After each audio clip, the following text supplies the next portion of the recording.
आज जो हम कंटिन्यू करने वाले हैं वो हमारा लास्ट जो वीडियो था डिटर्मिनेंट के प्रॉपर्टीज पे और उसके प्रॉब्लम्स जो हमने सॉल्व किए थे वहाँ से हम आगे बढ़ने वाले हैं। सो आज का जो हमारा टॉपिक है that topic is area of triangle. हम आज का जो टॉपिक करने वाले हैं वो है हमारा एरिया ऑफ ट्रायंगल।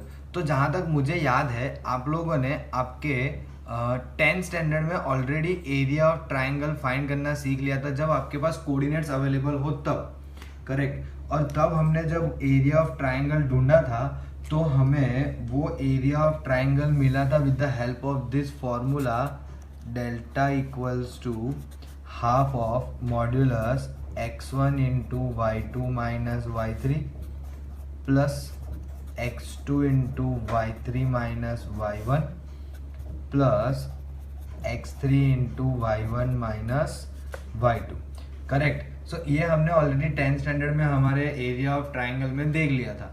तो यहाँ पे हम क्या करने वाले हैं, यहाँ पे हम सॉल्व करने वाले हैं with the help of a determinant कि किस तरह से हम डिटर्मिनेंट से हमारा एरिया ऑफ ट्रायंगल ढूंढ सकते हैं। So with the help of determinant this can be written as delta equals to half, ये बना देंगे डिटर्मिनेंट। ये हो जाएगा x1 y1 1, x2 y2 1 और हमारा थर्ड कोऑर्डिनेट होगा x3 y3 1, करेक्ट। अब बहुत सारे बच्चों को ये कंफ्यूजन होता है कि ये 1 1 1 क्यों लिया।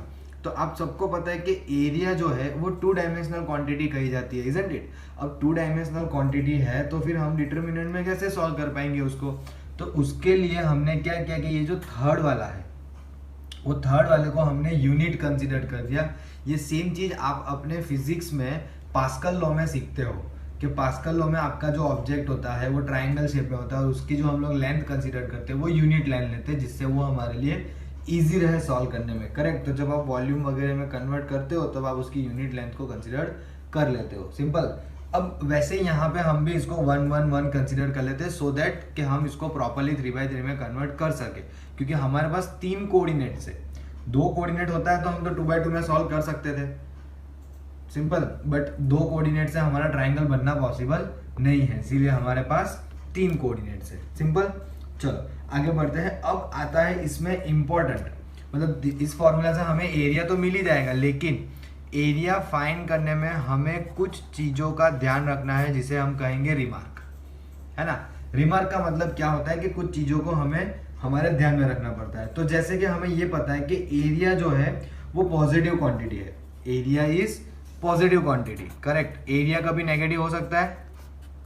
नहीं हो सकता, करेक्ट। अब एरिया अगर पॉजिटिव क्वांटिटी है तो फिर हमें इसकी वैल्यू जो है इज ऑलवेज एब्सोल्यूट। एब्सोल्यूट का मतलब हम यहाँ पे क्या लेंगे, काइंड ऑफ कंसीडर करेंगे कि मॉड्यूलस है। क्या कंसीडर करेंगे? मॉड्यूलस। आई होप कि आपको समझ में आ रहा होगा। क्यों ऐसा बोल रहा हूँ, क्योंकि 10th में भी जब आपने सॉल्व किया था तब हमने ये चीज़ें देखी थी कि एरिया जो होता है वो कभी नेगेटिव नहीं होता और एरिया नेगेटिव ना होने की वजह से हमने वहाँ पे मॉड्यूलस पुट कर दिया। आप ध्यान से देखो तो मैंने भी यहाँ पे ये फॉर्मूला में मॉड्यूलस ही रखा है so that area can never be negative. ये पहला, करेक्ट। दूसरे में क्या करेंगे कि मान लो कि अगर आपको एरिया दे दिया है, करेक्ट, सेकेंड वाले में area is given.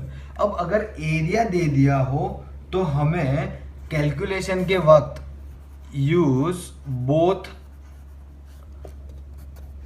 Positive and negative sign, use both positive and negative sign और वैल्यूज ऑफ द डिटर्मिनेंट। कि जब आप एरिया दिया हुआ है और हमें डिटर्मिनेंट में कोई ऐसा अननोन है वो ढूंढना है तब हम क्या करेंगे, तो हम दोनों साइन का यूज करेंगे, पॉजिटिव और नेगेटिव, मतलब दोनों वैल्यू ले लेंगे ऑफ द डिटर्मिनेंट जिससे हमारा वो कैलकुलेशन इजी हो। इजी तो नहीं बोलेंगे लेकिन ये ध्यान रहेगा कि हाँ भाई हमें तो दोनों चीजें यहाँ पे पॉसिबल है, क्योंकि एब्सोल्यूट वैल्यू जो है वो 2 चीजों के लिए होती है ना। अब -2 का आंसर भी 2 आता है और 2 का आंसर भी 2 आता है, तो वो -2 है कि +2 है हमें पता नहीं होता, that is why we take both the signs, correct. हमें दोनों साइन लेनी पड़ती है या दोनों वैल्यू लेनी पड़ेगी, positive as well as negative. और थर्ड जो है वो सिंपल सा टॉपिक है कि area of collinear. What is collinear means? Collinear का मतलब होता है कि सारे पॉइंट एक ही लाइन में लाई करने। So area of collinear point और area of collinear point, okay, ऐसे नहीं बोलेंगे इसको, क्या बोलेंगे कि area of triangle formed by collinear point is 0। कि आपका जो एरिया ऑफ ट्राइंगल है अगर वो कोलिनियर की वजह से बन रहा है, मतलब मान लो कि भाई आपको कोई ऐसे लाइन दी हुई है जिसपे 3 पॉइंट है ए, बी और सी, और अगर मुझे इसका एरिया ढूंढना है तो इसका एरिया कितना होगा? 0 होगा, क्योंकि अगर ये बी वाला पॉइंट कहीं ऊपर होता यहाँ कहीं पे तो मेरे लिए ट्राइंगल बनता और एरिया मिलता। अब ये तीनों तीन एक ही लाइन पे आ गए, तो अगर आपके दिए हुए पॉइंट्स कोलिनियर है तो आपका एरिया ऑफ ट्राइंगल क्या आ जाएगा?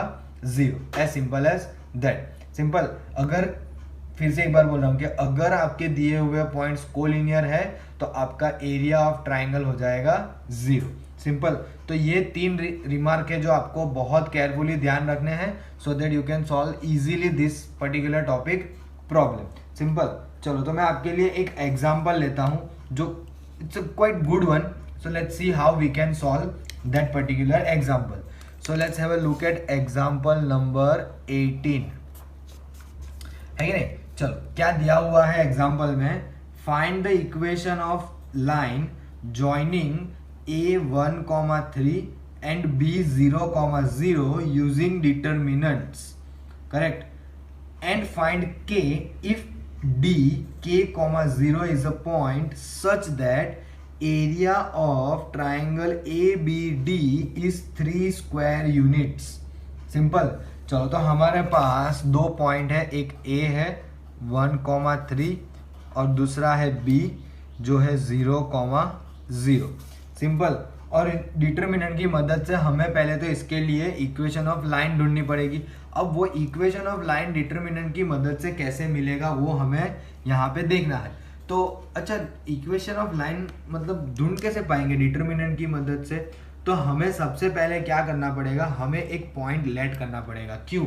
क्योंकि डिटरमिनेंट के फॉर्मूला में हमें 3 कोऑर्डिनेट चाहिए। तो क्या करते हैं, तो हम ऐसा मान लेते हैं कि late px, y be the point on line AB, therefore area of triangle ABP is 0। अब ये कंसेप्ट समझ में आया? क्यों ऐसा कह सकते हैं कि एरिया ऑफ ट्राइंगल ABP 0 हो गया? क्योंकि आपका पॉइंट P जो है वो आपकी लाइन AB पे ही है, तो तीनों 3 पॉइंट कैसे हो गए? कोलिनियर हो गया। वो अगर तीनों 3 पॉइंट कोलिनियर तो उनके एरिया ऑफ ट्राइंगल कितना हो जाएगा? 0। सो हमें सिंपली क्या कर देना है? एरिया ऑफ ट्राइंगल की फॉर्मूला हाफ डिटरमिनेंट बनाएंगे, करेक्ट? सो डिटरमिनेंट कैसे दिखेगा हमारा डिटरमिनेंट कुछ इस तरह से दिखेगा। हाफ पहला आएगा 1 3 1, फिर 0 0 1 और x y 1। एम आई राइट? है कि नहीं? इस तरह से बनेगा हमारा डिटरमिनेंट। इक्वल्स टू हाफ तो हाफ ही रहेगा, लेकिन हम ऑलरेडी सीख चुके हैं कि कौन सी रो से एक्सपांड या कॉलम से एक्सपांड करेंगे जिसमें मैक्सिमम 0 हो। सो सेकेंड रो में है ऑल दिस डायगोनल पॉजिटिव या नेगेटिव, तो this is going to be minus, correct? चलो माइनस तो है, कोई बात नहीं 1 के लिए, तो उसकी रो और कॉलम को ढक देना है, तो कितना बचेगा? y minus 3x। It will be y minus 3x। और लकीली ये पता है कि एरिया 0 है, तो y माइनस 3x मतलब y equals to 3x is the equation of line we got. हमें इक्वेशन ऑफ लाइन क्या मिली? y equals to 3x। सीधी सी बात है। अब इक्वेशन ऑफ लाइन मिल गई। अब उसने ये कहा है कि अगर कोई पॉइंट D k,0 है तो फिर हमारा इक्वेशन डिटरमिनेंट से एरिया ऑफ एरिया भी दे दिया है, वो k ढूंढना है। So let's find the value of k। So now what we have a point D k,0। अब अगर ये पॉइंट D दिया हुआ है, साथ ही में ऐसा बोल दिया है and area of triangle ABD is 3 square unit. Simple. तो हमें एरिया भी दे दिया है, तो अब क्या करेंगे? वापस से डिटरमिनेंट है ना, पहला ए कितना था कोऑर्डिनेट 1 3 और यहाँ पे 1 आएगा, बी का 0 0 1 ही आएगा। और अब हमारे लिए डी के कोऑर्डिनेट क्या है, के 0 और यहाँ पे भी 1 ही आएगा, सिंपल। और हमें ये पता है कि इस डिटरमिनेंट का एरिया कितना है 3 है, लेकिन हमने सेकंड रिमार्क देखा, सेकंड रिमार्क में ऐसा कहा था कि अगर एरिया दिया हो तो हम उसकी दोनों साइन लेंगे, प्लस और माइनस, सिंपल। सो इस 1 से हम अगर एक्सपांड करें तो वापस से इसकी रो और कॉलम ढक जाएगी, ये 0 हो जाएगा और ये बचेगा। So it will be half of 3k equals two plus और माइनस 3। सो इस पे से हमें क्या मिलेगा, k इक्वल्स टू प्लस और माइनस 3 इंटू 2/3, तो 3 3 cut. So I got k equals two plus और माइनस 2। मतलब मैं उस डिटरमिनेंट में k की जगह पे या d का कोऑर्डिनेट 2,0 ले लूँ या -2,0 ले लूँ, उससे कोई फर्क पड़ेगा नहीं। मुझे जो आंसर डिटरमिनेंट का 3 स्क्वायर यूनिट दिख रहा है वो मिल जाएगा। I hope you people are getting me right, है ना। सिंपल है एकदम, इजीली हमें समझ में आ गया होगा, मैं ऐसा मान लेता हूँ, है कि नहीं। That is how we are going to solve this kind of a problem, simple. अच्छा, एक छोटा सा हमें यहाँ पे ध्यान देना था, एक्चुअली आंसर में कोई इश्यू है नहीं, but sign convention is quite matter. So कहाँ छोटी सी गलती हो गई कि हमने ये डिटरमिनेंट सॉल्व किया तो 1 इंटू 0 0, लेकिन 3 इंटू के -3 क्या आएगा, तो ये जो साइन कन्वेंशन है वो क्या हो जाएगी, माइनस प्लस। तो मैं ये कट करके लिख देता हूँ, k equals to minus plus 2, not plus minus 2, it is minus plus 2, simple. So this is how we are going to solve this kind of a problem of area of triangle, correct? चलो let's move towards the exercise. So let's start with the exercise 4.3. Question number first का first, correct. बहुत simple सा question है। क्या कहा है question के अंदर, ध्यान से पढ़ेंगे हम। Find the area of the triangle with the vertices at the point given in each of the following. So हम देख सकते हैं कि हमें यहाँ पे 3 वर्टाइसेस 3 क्वेश्चन के अंदर दिए हुए हैं। Let's simply take the first one, और जस्ट एक एग्जाम्पल के तरीके से हम कंसिडर कर रहे हैं, टॉपिक सीखा है इसीलिए, otherwise this is very easy.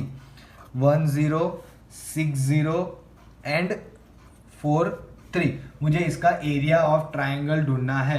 क्या करेंगे हम, सीधे सीधा डिटरमिनेंट की फॉर्मूला लगा तो आपका काम खत्म हो गया। क्या थी formula, delta equals to half of, क्या थी formula, area of triangle delta equals to half of determinant. कैसे बनेगा, x1 y1 x2 y2 x3 y3। सो x1 y1 1, x2 y2 1 और यहाँ पे x3 y3 1। अब मुझे बहुत इजीली दिख रहा है कि भाई मेरे सेकंड कॉलम में जो है वो 2 0 और 1 1 यहाँ पे 3 है। सो हाफ इस 3 से एक्सपांड करेंगे तो कैसा आएगा, तो डायगोनल को छोड़ के ये नेगेटिव होगा, -3 टाइम्स। ये 3 के लिए इसकी कॉलम और रो को ढक दो। सो 1 इंटू 1 -6, 1 -6 कितना होगा, -5, है कि नहीं। तो कितना आ गया, हाफ ऑफ 5 3 15, दोनों पॉजिटिव, नेगेटिव नेगेटिव पॉजिटिव हो जाएंगे। तो this my area 15/2, as simple as that, है कि नहीं। एकदम इजी सिंपल सा क्वेश्चन है। उसी तरह से सेकंड और थर्ड में भी आपको डिटरमिनेंट रख के सॉल्व कर देना है। आई होप कि you people know how to solve the determinant. वो मुझे अभी वापस सिखाने की जरूरत नहीं, वो हमने चैप्टर के स्टार्टिंग में अच्छे से सीख लिया था, करेक्ट। वैसे क्वेश्चन नंबर 2 भी मैं आप ही के लिए छोड़ रहा हूँ, क्यों, देखो ये बहुत सिंपल एक्सरसाइज है, कर रहा हूँ वही बहुत बड़ी बात है आप लोगों के लिए, because it's very very easy. Second question में बोला है so that the points are collinear. Points को कोलिनियर बताने के लिए क्या करोगे आप लोग, जो दिए है ए बी सी, उन पॉइंट का बता देना आपको area of triangle should be 0। अगर आपके एरिया ऑफ ट्राइंगल 0 आ गया तो ये पॉइंट्स हो जाएंगे हमारे कोलिनियर, सिंपल। चलो moving towards the further one, मैं आपके लिए सॉल्व करता हूँ क्वेश्चन नंबर 3 का एक आध प्रॉब्लम फिर से। So let's have a look at question number 3। मैं यहाँ से स्टार्ट करता हूँ, let me utilize this space as well. Question number 3 क्या कहा है, find the values of k if area of triangle is 4 square unit and vertices are। so मेरे पास area of triangle, so we use the word delta, so let me say delta equals to we have 4 square units। और उसमें एक problem solve करते हैं, let's go with the second one, है ना। ऐसे कोई फर्क नहीं पड़ रहा है, सब सेम ही है। -2, 0, 0, 4 एंड 0, k। मुझे क्या करना है, मुझे इस k अननोन को ढूंढना है फॉर दिस पर्टिकुलर वर्टाइसिस में से, और मुझे इसका एरिया ऑलरेडी बता दिया है कितना है 4 यूनिट।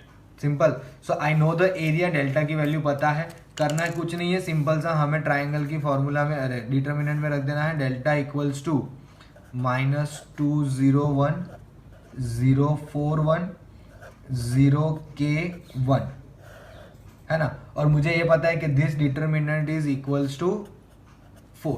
अब सिंपली इसको एक्सपांड कर दो। कहाँ से करेंगे? पहली कॉलम से। पहली कॉलम से अगर कर रहे तो -2, उसके लिए उसकी कॉलम और उसकी रो ढक देनी है, तो 4 1 जा 4 minus K and that is equals to 4, that also we no.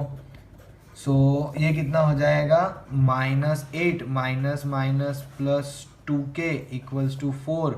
8 अगर मैं उधर ले लूँ तो 8 + 4 12, तो 2K इक्वल्स टू 12, तो K इक्वल्स टू कितना हो जाएगा? 6। एज सिंपल एज दैट, है कि नहीं?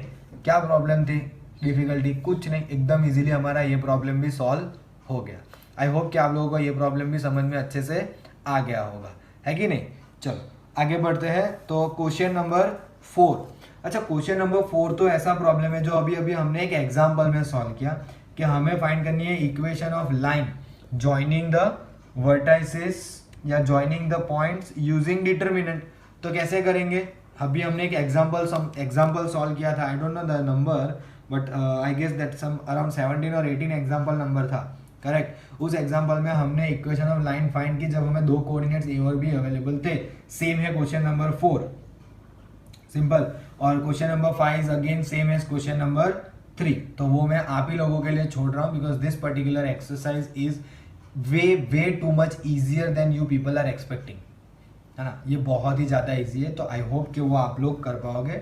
सो आज का हम यहीं पे ख़त्म कर रहे हैं। सो आज जितना भी हमने देखा वो एक सिंपल सा टॉपिक है जो है आपका एरिया ऑफ ट्राइंगल, करेक्ट। सो इसको एक शॉर्ट वीडियो रखते हैं बिकॉज आई डोंट वांट कि मैं आपके लिए एक आध 2 टॉपिक साथ में कवर करूँ and you people will get confuse किस तरह से करेंगे, कैसे करेंगे वगैरह। सो एक सिंपल सा वीडियो है आज का। सिंपल एरिया ऑफ ट्राइंगल हमने सॉल्व किया, हमने कुछ प्रॉब्लम्स भी सॉल्व किए, टॉपिक को अच्छे से समझा भी है। अब आपको खास करके ये करना है कि रिमेनिंग एग्जाम्पल्स और एक्सरसाइज के प्रॉब्लम्स जो मैंने आपको इसमें बीच में थोड़े बहुत समझा है वो आपको अच्छे से कवर कर लेने हैं, correct. So I guess we are stopping here for the day.